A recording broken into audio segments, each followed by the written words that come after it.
this past weekend? Let's get into some activity, huh?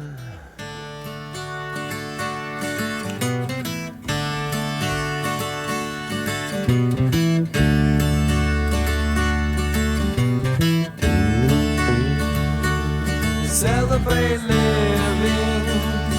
It's Monday, July 10th.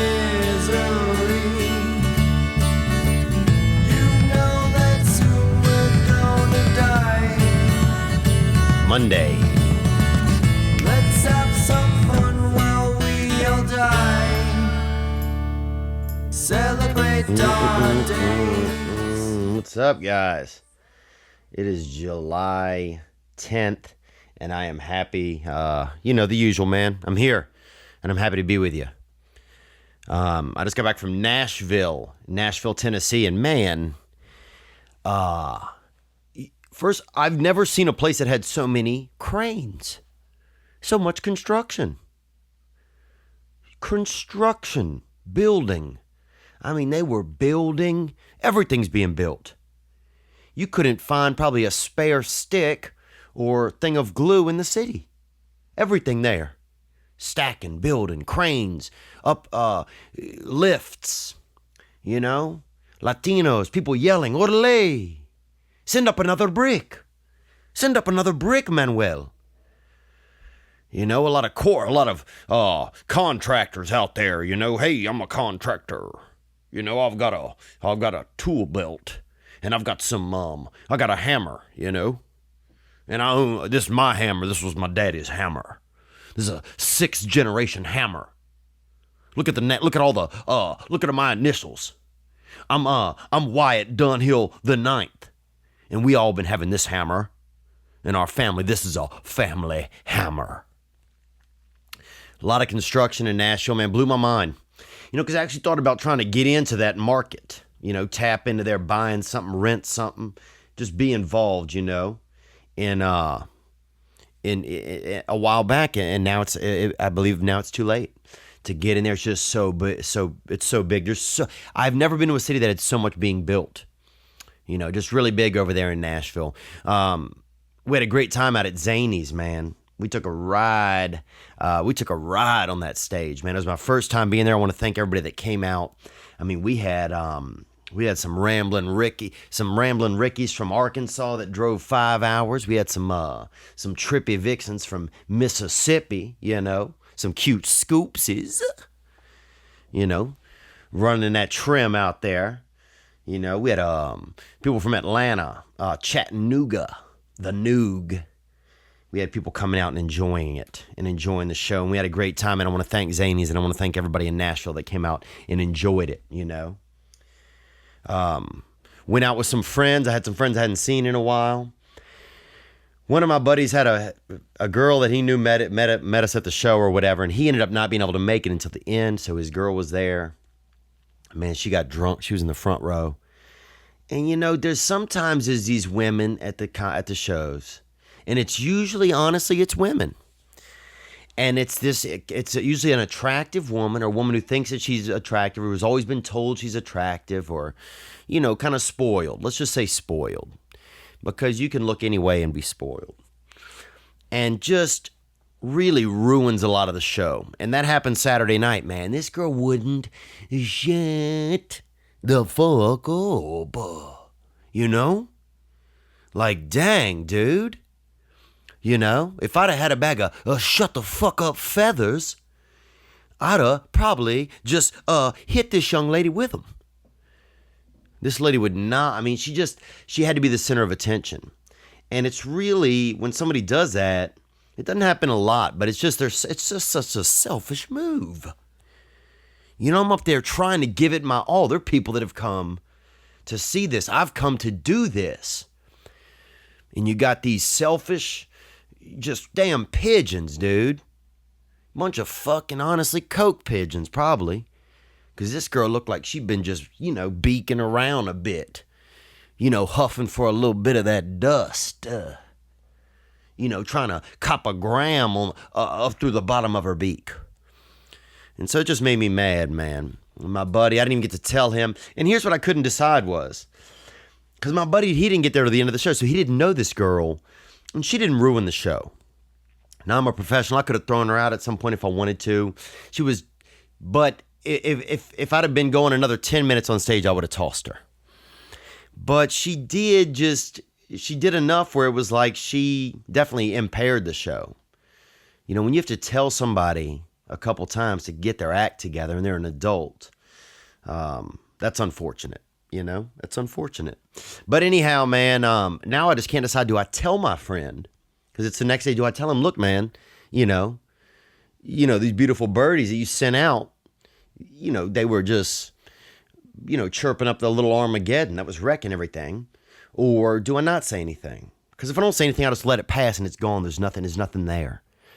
You know, and sometimes you just have to make that choice. And sometimes I'm bad at making that choice, figuring out what to do, you know? Because at a certain age, at a certain point in your life, and it can be any age, if you're smart, you realize it just, if I bring something up again, then it's up again. If I let it be, then it's gone. But then it could happen again. And it just, man, it just burns my dick skin when somebody behaves that entitled. You know, you can just tell that somebody hadn't been told no. You know, and you see that with a lot of these pretty girls, I'll be honest with you. They haven't been told no. They haven't been told no. Because we live in a society that caters, that makes it easier if you are beautiful, you're symmetrical looking, come on. Let's be honest, dude. Let's just be honest. Let's just be real. Anyhow, we got there, we did it, we had a good time, and I want to thank everybody that came out, man. What's going on with me? I got into Nashville, and I went and I had me some barbecue. And if you know me or you ever seen me, I like to find a meat place when I'm in town, you know? I'm no stranger to a meat. And you could find me usually lurking around some type of pork or a beef or a brisket. And I'm no stranger to that activity, you know, or a sauce or some sort of a piquant or, you know, a honey dip, something, you know, a Motown, just something, a condiment, you know, something. And that's something that I like. And I find that place and I find me a meat. You know, I was in Tampa, Florida, and I ate barbecue 5 days in a row. From a shitty establishment. I'll say that.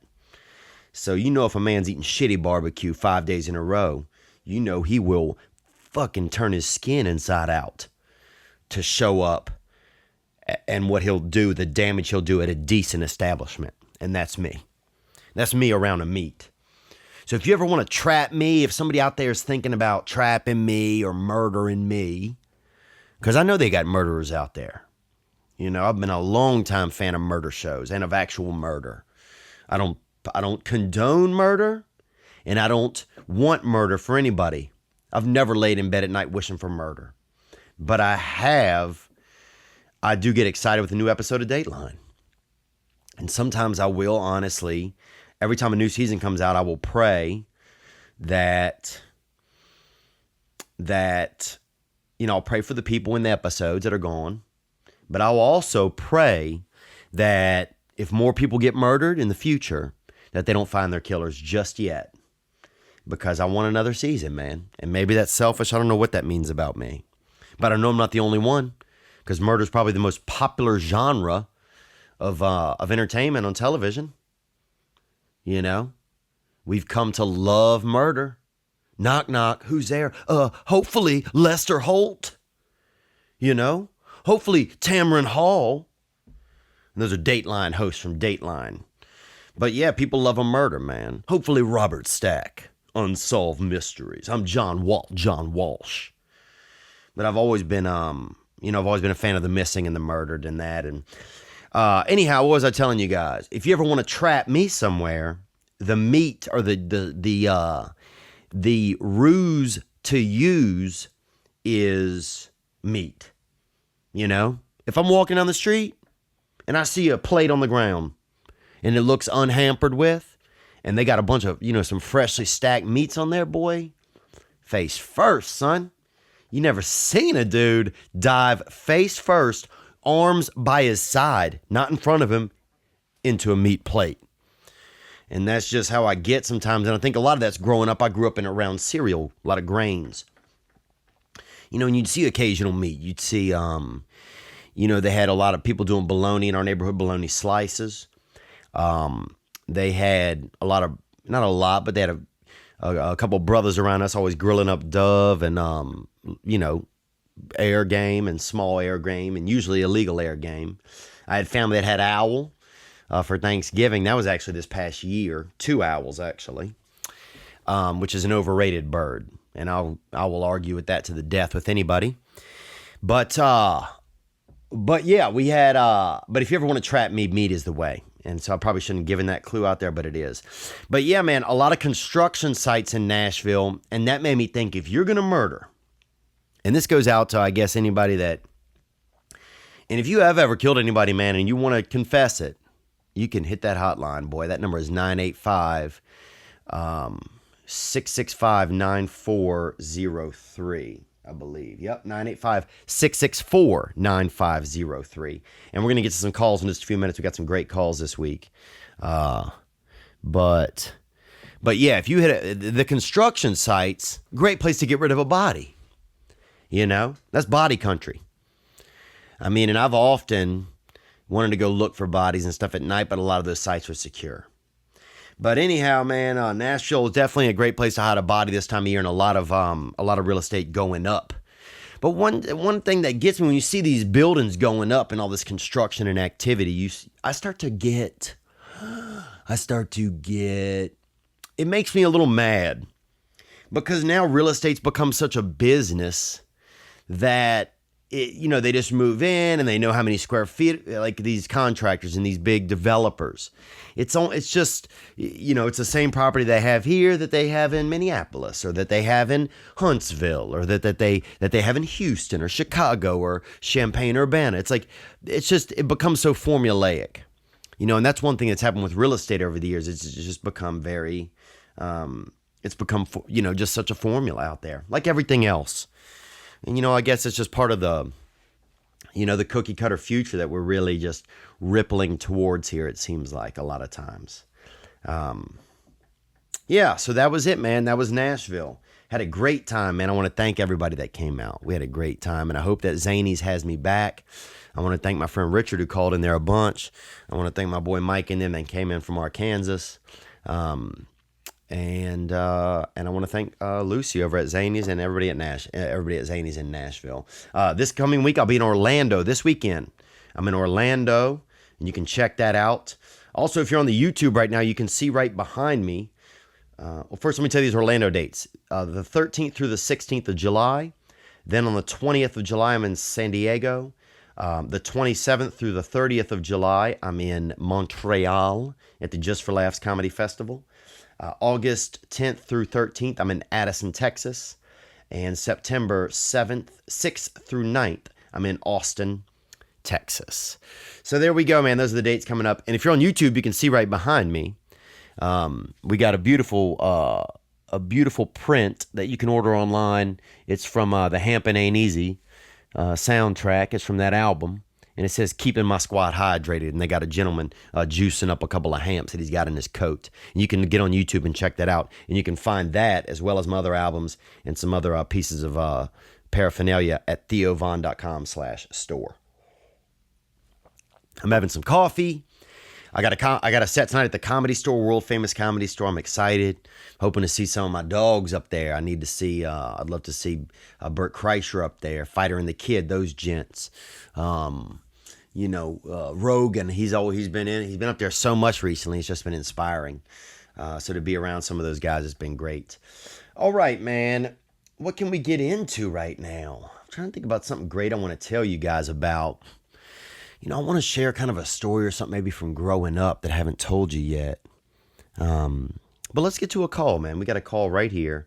And usually we get calls from adults. But everybody's welcome here because here's the thing.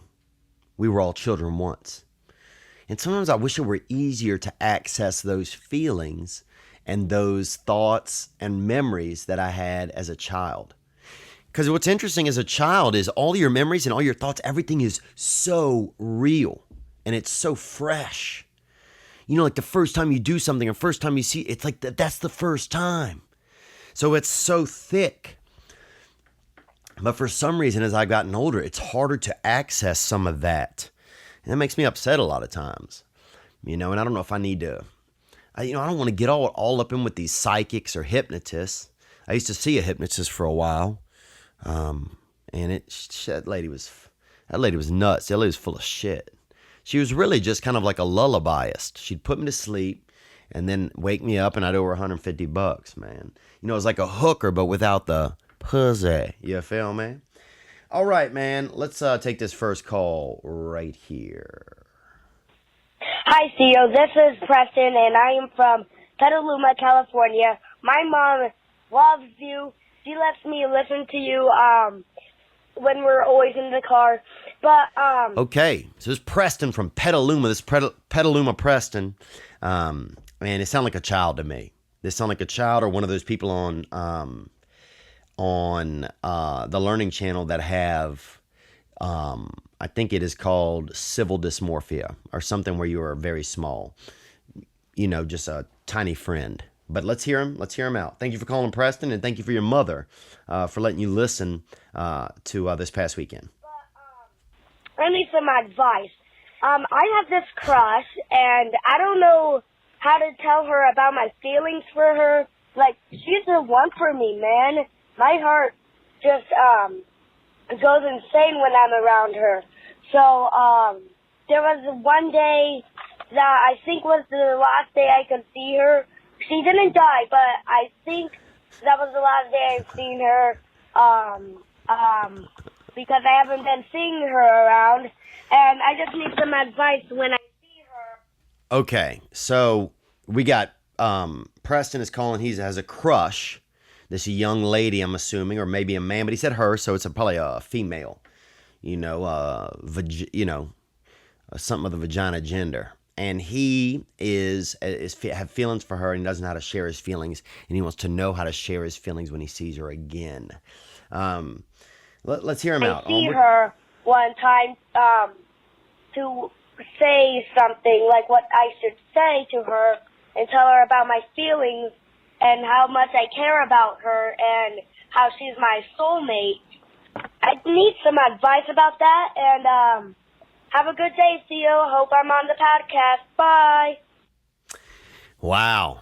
So his mom's a fan. Maybe she put him up to it to sneak in here. But, you know, you hear a child's voice. It makes you feel, how does it make me feel? It's funny because I play adults' voice. Adults call in here a lot, hit the hotline, but we hadn't had a child hit it. And it makes me, it's interesting. It made me feel something. It made me feel that, well, first of all, it kind of took me back, I guess, to a time when I was a child. You're more intrigued because you wonder, you know, how this child really got involved to hit the hotline. And also it makes me think, it makes me want to, it makes me feel young again. I guess that's what the feeling is of, you know, I put this call first. You know, we got 3 or 4 calls here. I put this call first because I guess, yeah, that was it. You know, it's that desire to want to be young again. But what do you do for your soulmate? First of all, your soul only sounds like it's about 12 years old, Preston. And while that's a beautiful soul, man, that's a beautiful soul. You know, you don't have to, man. You know what? You got to tell her how you feel, bro. Because here's where I went wrong. I was your age once at 12 or 11, you know, and I was in love with this girl by me, and she had a badly chipped tooth. She might have been born with her whole, everything, and she was just a chipped girl. Everything about her was a little chipped. She had kind of a little divot in her chin, and maybe coming in, you know, kind of with an invert in one of the temples a bit, and she was just chipped up. You know, like she had come out the birth canal, but it wasn't you know, it had kind of it had banged around the rim a little. She had banged around the rim a little. But, and I should have told her how I felt, man. I should have told her how I felt because I loved her.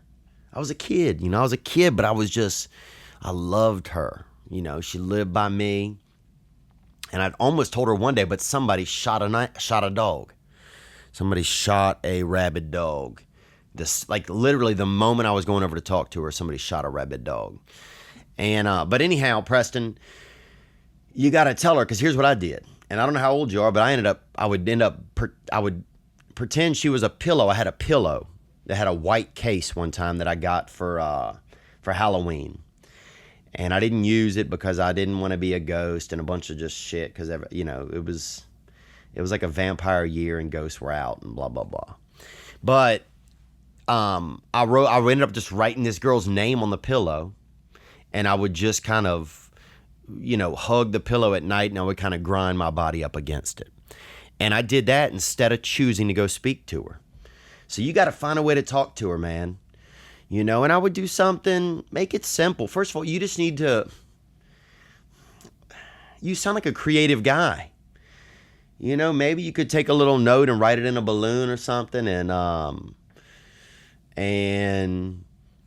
you know, give it to her, and, you know, maybe pop it a little bit to get her feelings on the edge, and then hit her with that note. Because when you got her feelings on the edge, you might be able to sneak your feelings into her feelings. You know what I'm saying? You could also, you know, maybe you write a message in the dirt or something with a stick, you know. Here's a move that I did when I got older, but I could have done when I was younger. You know, once you're in a conversation with her, you could say, hey, I have something for you. Close your eyes, right?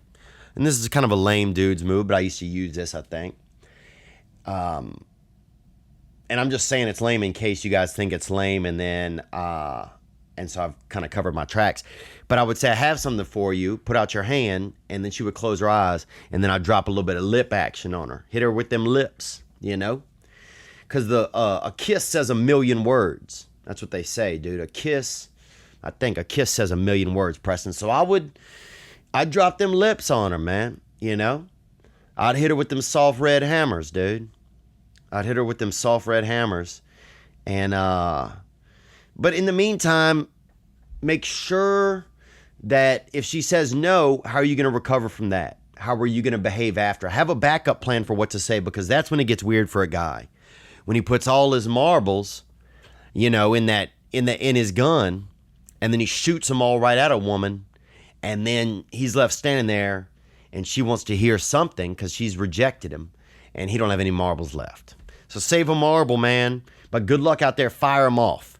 Some other poor choices I made. I was in love with a girl in junior high school. Instead of telling her, I sat in class, the entire class, and built up saliva in my mouth. And then I spit into her hair after class. Because I don't know why. Something was wrong with me. You know, I just didn't know how to express my feelings or talk to women, I guess. And I thought, somehow in my head, I thought that was going to let her know how much I cared. And I ended up getting suspended. So don't do that, man. I've made other poor choices over the years as well, but we'll get into those. Why don't you call back when you're 18? But thanks for calling, Preston, you know, and good luck out there. But I say you give it a shot, because you don't want to be sitting here at 37 and not know how to express your feelings. So I'd be clear on exactly what you're feeling. You said soulmate, but soulmate it's a little bit manufactured. It's a little bit of a word that's just out there that's, sometimes it doesn't feel as real as it could. I get more specific. What do you exactly care about her? You know, what makes you like her?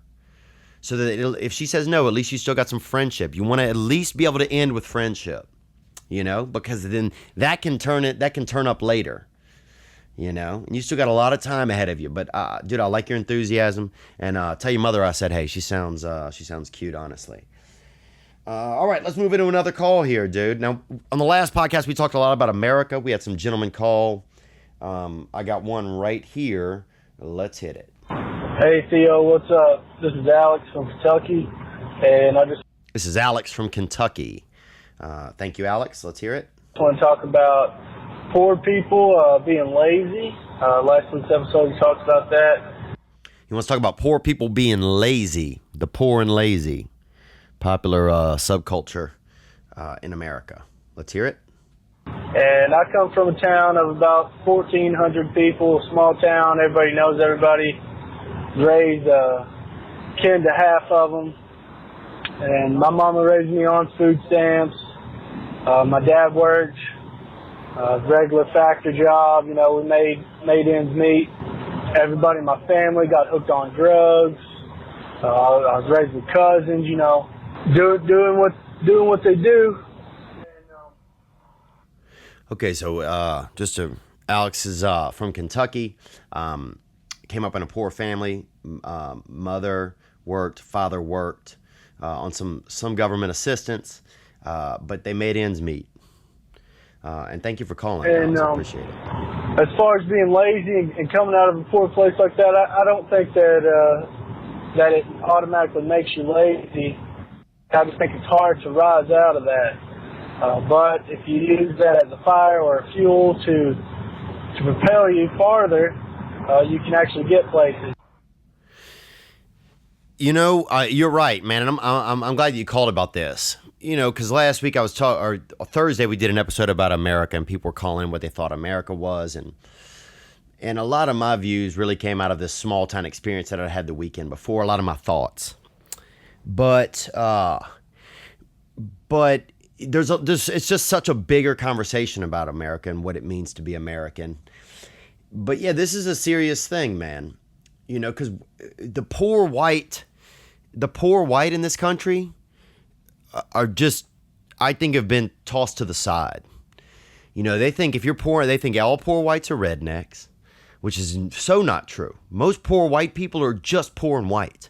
The percentage of actual rednecks, I bet, is very small. And people don't realize how hard it is to come out of poverty no matter what color you are, you know. And it's crazy because in America, that's almost like the right to rise from poverty. It's almost like reserved these days for minorities. And it's like if you're white, you weren't allowed to, that wasn't allowed to be your story. This is things that I felt. You know, Alex, sorry to make this about me. But you just got me thinking about these things because I can relate to a lot of that. You know, I can relate to having a family member work. And you're right, laziness doesn't have to be, it can inspire you. You know, it can really inspire you. And I think if you're able to be aware enough, and, you know, if your parents are able to at least show you enough light where you can see the other side of things. And it sounds like somebody in your family influenced you enough. You had to have a positive enough influence. And I think a lot of that's where you see people go one way or the other, where they fall into the trap of being lazy, or they fall into the ease of being lazy. I mean, you mentioned your whole family getting addicted to drugs. Yeah, it's easy. It's easy to get addicted to drugs, man. You know, because when you're running around and you're poor, and there's no rehab, when you got money, you can go to a rehab, you know. You can go live with an aunt or an uncle in a different place. There's just other outlets to get you out of it. You know, you can have a family member that can call the local sheriff and get you off the hook when you got money, you can do all those things. But when you are poor, there's just a lot that's stacked against you. I don't care what color you are. And I appreciate you sharing that, man. There's a lot that's stacked against you. And we get, you know, being poor and white in America, we get just picked on, you know, because we get thrown in with just white America that used to, you know, the British and the wealthy Americans that used to run the country and own slaves and do all this shit. I doubt, you know, like, I don't think that was a lot of the poor, you know? And I just feel like, yeah, there's just a lot there, man. There's a lot where you get stuck when you're poor and white, dude. It feels like nobody gives a fuck. And I remember growing up around that time of Eminem, man. Thank God for Eminem. That dude probably inspired any person who's probably about 35, had to be, and grew up poor and white, probably was hell of inspired by Eminem. But I appreciate you calling, man. Keep me posted on how things are going, if you don't mind, Alex. I saw that you called from Batesville. Batesville, I think that's what it's called, is, man, that place has had a lot of poverty over the years. And there's a book you should read as well I'm going to recommend to you called Hillbilly Elegy. I'm reading it right now. And it's amazing, man. It's about your culture and the things that happen in your area in Kentucky. And you'll love it, man. It sounds like you sound like you could be a character in the book. But thanks for calling, Alex. Appreciate it, man. Appreciate you just helping us think about that. And good luck to you and your family. All right, let's hit another call here. Hey, Theo, this is Anthony out of Salt Lake City, Utah. I'm just listening to a podcast of yours right now on what it feels to be an American. Thanks for calling, Anthony. He's got some American, a little more on the American side of things. Sweet Anthony. I come from a Spanish background. My family's Spanish, and they're proud to be Mexican. Spanish and Mexican. Onward. And you know what? Whenever someone asks me what my heritage is, it is always American. I am a die-hard American. I love my country more than any Bruce Willis reference. Onward. more than any other country in the world. I would do anything for my country. My biggest regret in the world is not joining the military to fight for my country. I have a lot of family that's in the military, and I'm extremely proud to live here. There's nothing that pisses me off more than seeing these fucking pussies that want to stomp on the flag, walk on. Ooh, Anthony hitting them high notes, hitting them vulgar high notes. You could see him escalate there. Let's keep it going. Thank you for calling, Anthony. On the flag, talk shit on this country. Do you know what? If you don't fucking like it here, get the fuck out. Plain and simple. This is the greatest country in the world for many reasons, and it's not on the backbones of those pussies. My generation, I'm 27, my generation is absolutely fucking spineless, man. I'm tired of it. Everyone needs to get back into would do anything for their country, would love to do anything for their country. Well, I'm just going to stop you right there, Anthony. I appreciate you calling, but now when we start to say that everybody needs to do something, everybody needs to do this, or everybody needs to do that, or everybody should, that's where we got to check ourselves. Because I feel you, man. I feel you're angry. People are angry for tons of reasons, from all different perspectives, all different angles. People have a lot of anger right now. But once we start thinking that other people should do stuff, or everyone should, that's where we start screwing up, because that's never going to happen. It's rarely going to happen unless there's a huge natural disaster, or there's a war, or something that makes people realize, that takes us out of our comfort zone. Then it's going to be tough really to unify us at this point, I feel, because people are very divided. People have come from just such different worlds that they are not seeing the same thing. That's the biggest truth, is that people are seeing things differently. If you grow up in one place, or your reality is it's not the same reality as it is in a lot of times in another place. And by place, I also mean socioeconomic status. But let's keep hearing you out, Anthony. Appreciate you calling us, sharing your angst. Until we can get back into that time, this country is hurt. It's hurt. Here you go. Anthony feels like it's hurt, man. It's interesting. And it's one of the things last week people were saying was that you can think anything you want here, And it's weird to say that sometimes that we should shut America down, shut the borders and this and that, because our families got here. It's like, do you just keep handing out food, or if people are still showing up to eat? Or at some point do you just say we gotta hold food for the people that are already here just for tomorrow? There's a lot there, man. There's a lot there. But I do believe that I don't think it's fair that there are people in America who aren't citizens and who aren't accounted for. And because that's just scary to me. And I don't know how you figure that out comfortably, though. I don't know how you do. Maybe at some time I'll have an idea, as I learn more, but at the present moment I don't. But I appreciate you calling and sharing your angst there, bro. A lot of angst out there in the world. This dirty ant popping off with a little angst. And and also diversity is a big thing. Like in some, some of my reference was coming last week on this past weekend from just, I was in a small town that was mostly white, you know, and the town I grew up in was black and white. So I don't even know what it's really like to be in a lot of these other ethnicities and other cultures, be around them. I did live in Tucson, Arizona for a while. And I went to high school with a lot of Latinos, Mexicanos, you know. So I guess I did get some understanding there.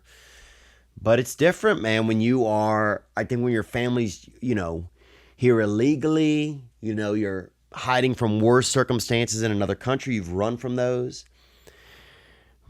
You know, I'm sure that your view of America is different. But I hope that it's good. I hope that, you know, I do hope that it's one where you put America first, because that really that irks me when people do not. You know, and I'll recite this story. I had somebody at the show this weekend remind me of it.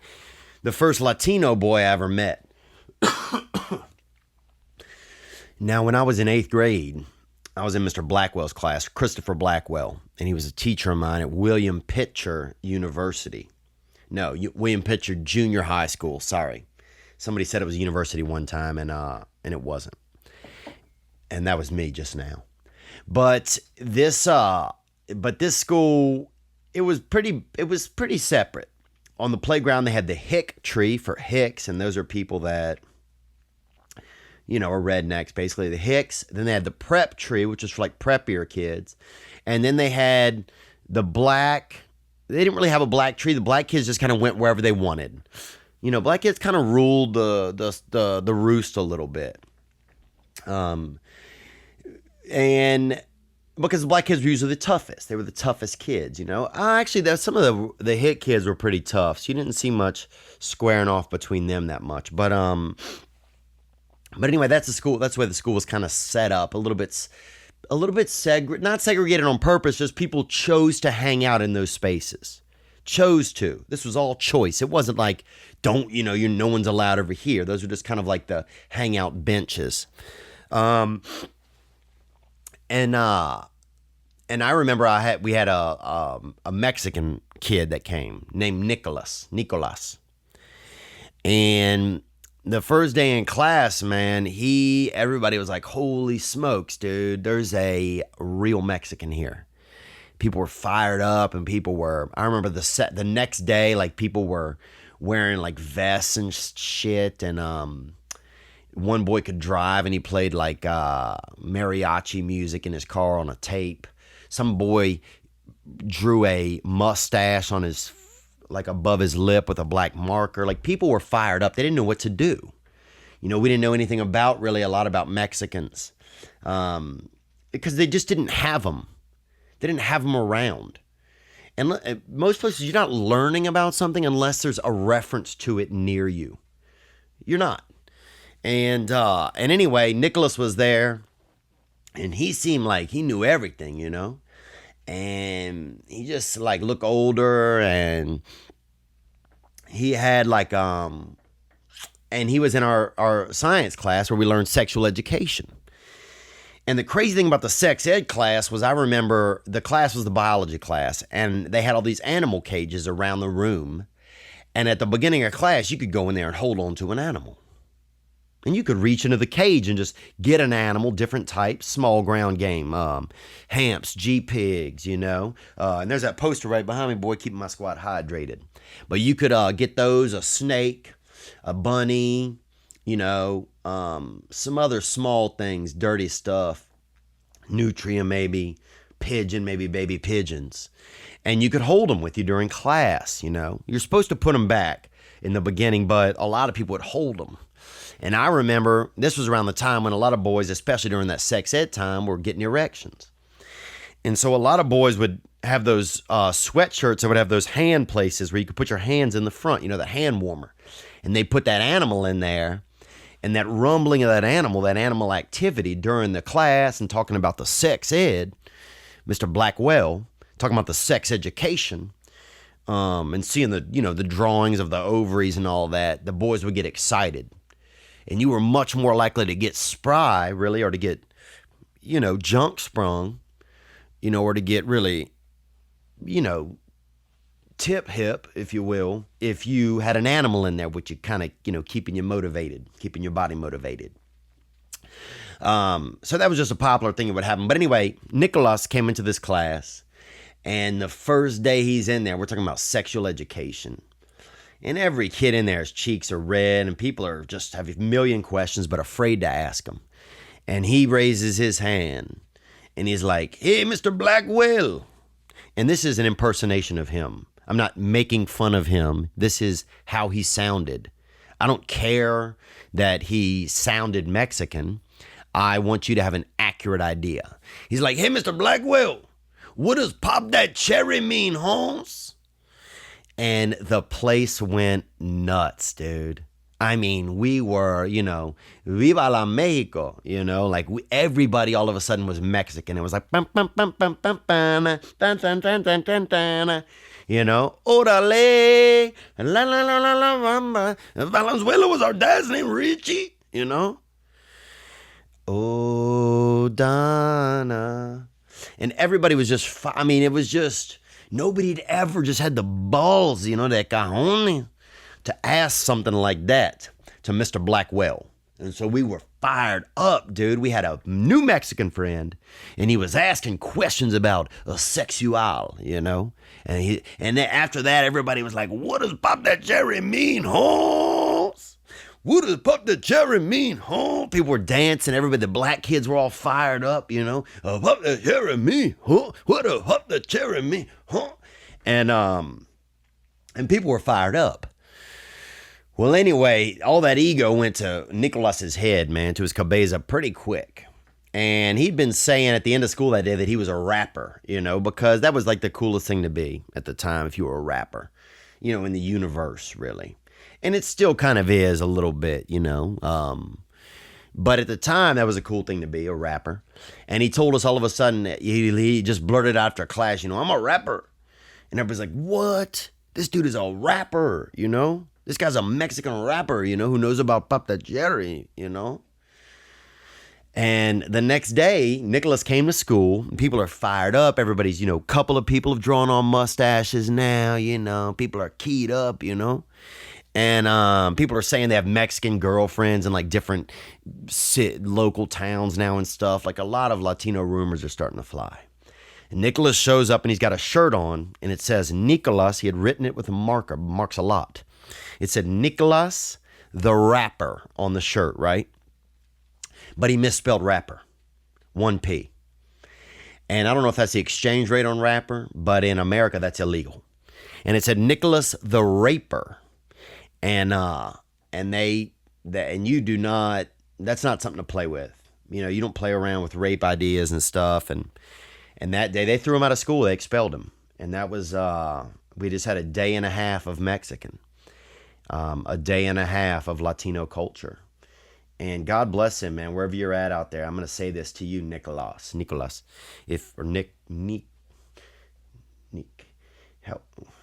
wherever you are, thank you, man. Thank you for coming there and because after you left, everybody started asking questions about sex, man. And we missed you, dude, and people referenced you. I remember they had a Halloween party. People wore shirts that said Nicholas the Raper on them. And for years, people said it. And just peace be with you and God be with you, man, wherever you are. And be well, brother. And I hope to see you soon, man. Hope to see you soon. And that day, no animals that day, I remember. It was a weird day. Just everything we had a little bit of a hangover from all of that. But that's the story of Nick the Raper. Onward. All right, let's take another call. What do we have here? Theo, what's up, buddy? This is Pat from Mobile, Alabama. Pat from Mobile, thank you for calling. First of all, just still worried about that haircut, man. Don't know if you're... Oh, I remember. This is Patrick with that $50,000 appendage. Now, we had an episode a while back. You can find it on YouTube about the appendage where Patrick we had people calling that were missing limbs. The missing. Someone was missing a leg. Somebody was missing a tit, I think, actually in Nepal. But Patrick called in. And thank you for calling back, man. And, You know what, dude? For a guy who's, is okay with the impaired, you really got some issues with this hair, don't you? You know? And I think the hair, look, I know it's bad, brother. Barber is working with ISIS. I'm not sure if he's having a holy war. Yeah, let's run it back real quick. Theo, what's up, buddy? This is Pat from Mobile, Alabama. First of all, just still worried about that haircut, man. Don't know if your barber is working with ISIS. I'm not sure if he's having a holy war with your hair or what all is going on with your barber and you. I got no idea what's going on. Well, I'll tell you what's going on, man. I'm not growing this, okay? God grows my hair, dude. I'm just out here sharecropping, Patrick. You know?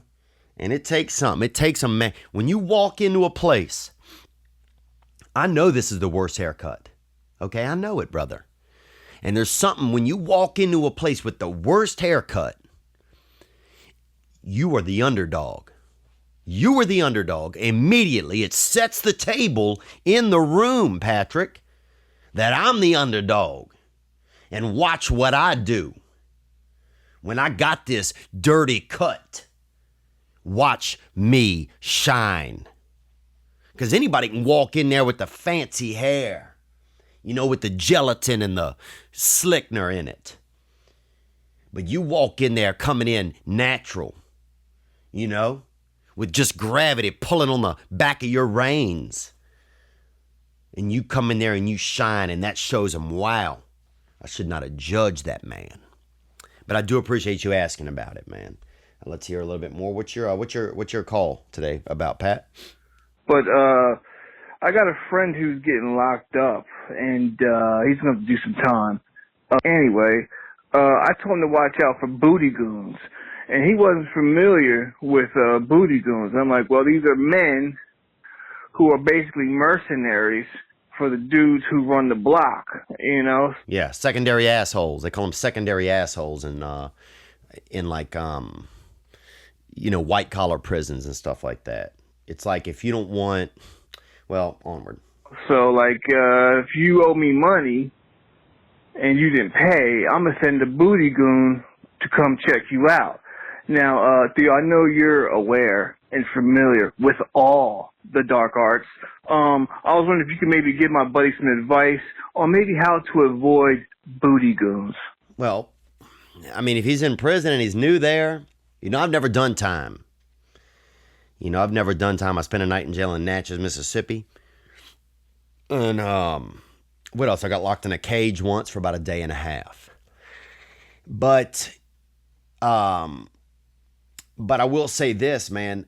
Booty goon, that's somebody, from what I've heard, is when, say there's a man in prison and he's new and the other guys want to show him who's boss. They want to show him who runs the roost.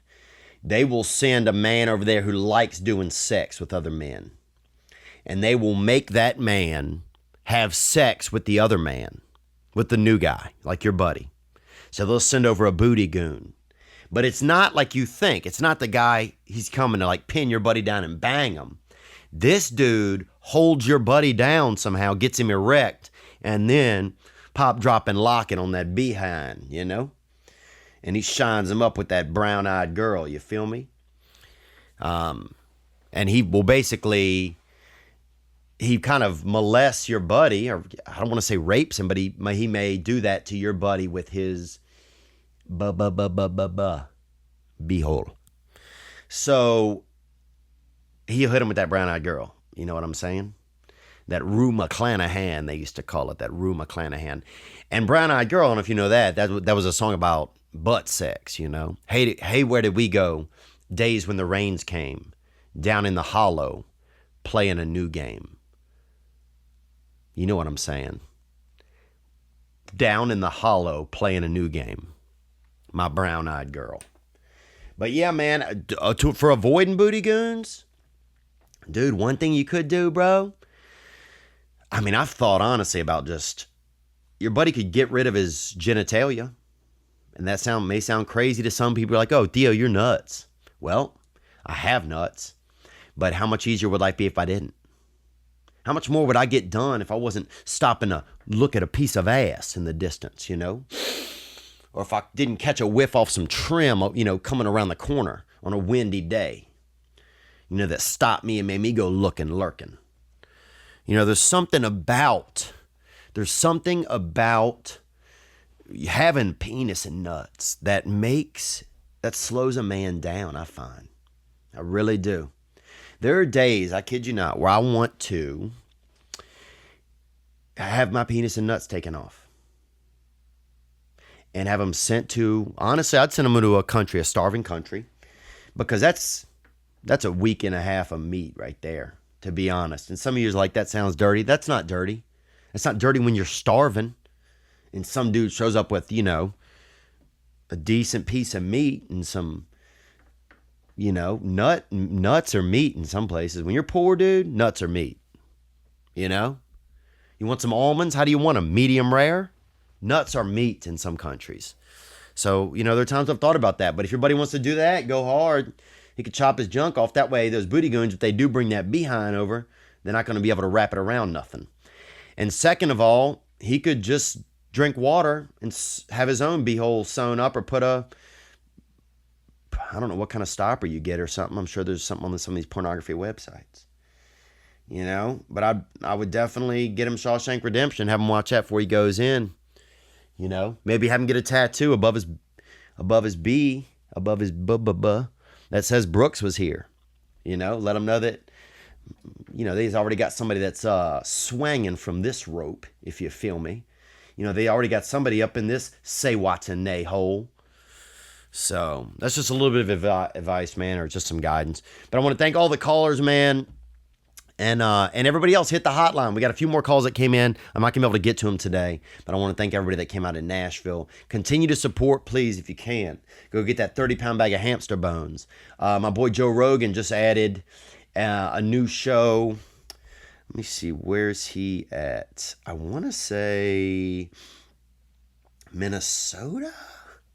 I'm just checking on my Twitter. But you can check out theovon.com/store and grab some different things. You can check out theovon.com/tour, grab some tickets. I want to do a show in Vancouver in August, but I got to find a small place where I could do a show. A place that holds about 100, I think, is what I'd be looking for, because I've never been to that market. So that would be something. But 30-pound bag of hamster bones is available on iTunes. And you can also get Musket Fire, the early years. And that's edgier material, but it's out there for you. Sacramento. Rogan just had another show in Sacramento. And Coco.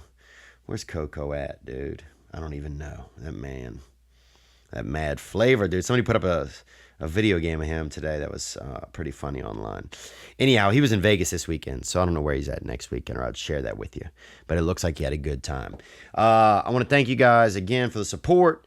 Thank you for watching this past weekend. Tell your friends. Hit the hotline. You got something you want to talk about, you want to share on something we've already talked about, feel free, man. Beware of those booty goons, dude. Or if you're going to go into prison, maybe goon up. You know what I'm saying? Be a BG yourself. Sometimes the first step to not getting pummeled is to pummel out of the gate. So if we had any loose ends, we'll try to follow up on them. You guys subscribe on the YouTube and on the iTunes. I'll see you in Orlando this week. Thank you for watching this past weekend. I'm going to take us out again with some Spencer Jacob Growl, and this is Celebrate. Be good to yourselves, man. Oh yeah, if you look on YouTube right now, somebody brought me a hamster and a little wheel as a gift. Beautiful. Thank you. Celebrate living, celebrate misery. You know that soon we're gonna die. We're gonna die, man, unless we beat it. Let's have some fun while we all die. Keep your hearts full, man. Celebrate dark days. I'm trying to. Celebrate all your It's tough sometimes, dude, to not take that dirt route. We are so tempted these days. There's so much temptation out there. I mean, it just does not end. The sex, the drugs, the rock and roll, the temptation. It's looming like never before on us, men. Like never before. And women. And I want to talk about women out there throwing that tang. If you want to hit the hotline about that, women are throwing that tang around. And that's different than when I was young. You know, when I was young, it was different. It was just, yeah, when the bars were closed and you didn't see women out there looking for their peak, you know, looking for a little, you know, trying to catch a hit off that tall glacier. You know what I'm saying? Times have changed, man. I'm not saying it's wrong, but it is different. We've had to adapt. But be good to yourselves, man. I'm trying. I'll be out there with you, man. I'm about to head up to the Comedy Store and get me a set in, man. Y'all be good. Take care.